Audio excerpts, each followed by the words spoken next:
Hello ପିଲାମାନେ, ଆସ ଗପ ପଢ଼ିବା।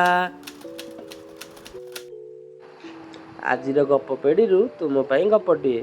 ଗପର ନାଁ ହେଉଛି ତିନି ସାଙ୍ଗ। ତାହେଲେ ଆସ ଗପ ପଢ଼ିବା ଓ ମଜା ନେବା।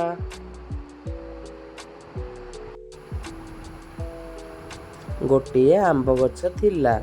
ସେ ଗଛ ଉପରେ ଗୁଣ୍ଡୁଚି ମୂଷାଟିଏ ରହୁଥିଲା। ଥରେ ସେ ଗଛକୁ ମାଙ୍କଡ଼ଟିଏ ଆସିଲା। ଗୁଣ୍ଡୁଚି ମୂଷା ଓ ମାଙ୍କଡ଼ ସାଙ୍ଗ ହୋଇଗଲେ।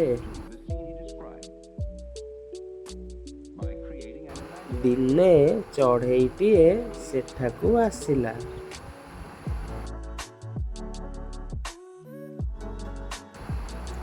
ଚଢ଼େଇଟି ମାଙ୍କଡ଼ ଓ ଗୁଣ୍ଡୁଚି ମୂଷାକୁ ଗୋଟିଏ ଲେଖାଏଁ ଫୁଲ ଦେଲା।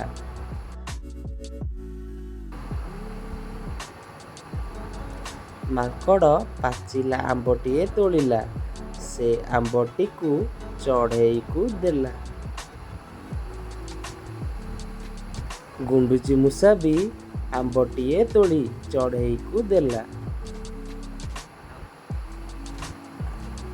ତିନି ଜଣ ମିଳିମିଶି ଆମ୍ବ ଖାଇଲେ।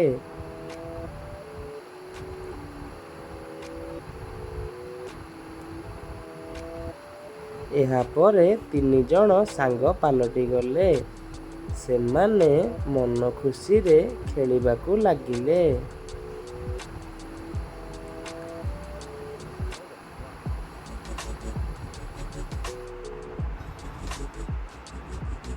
ଆସ କିଛି ନୂଆ ଶବ୍ଦ ଶିଖିବା। ତିନି ସାଙ୍ଗ, ଗୁଣ୍ଡୁଚି ମୂଷା, ମାଙ୍କଡ଼, ଚଢ଼େଇ, ଗଛ, ସାଙ୍ଗ, ଫୁଲ, ପାଚିଲା, ଆମ୍ବ, ଖାଇଲେ। ଆସ ଏବେ ପୁରା ଗପଟିକୁ ପଢ଼ିବା। ତିନି ସାଙ୍ଗ। ଗୋଟିଏ ଆମ୍ବ ଗଛ ଥିଲା। ସେ ଗଛ ଉପରେ ଗୁଣ୍ଡୁଚି ମୂଷାଟିଏ ରହୁଥିଲା। ଥରେ ସେ ଗଛକୁ ମାଙ୍କଡ଼ଟିଏ ଆସିଲା। ଗୁଣ୍ଡୁଚି ମୂଷା ଓ ମାଙ୍କଡ଼ ସାଙ୍ଗ ହୋଇଗଲେ।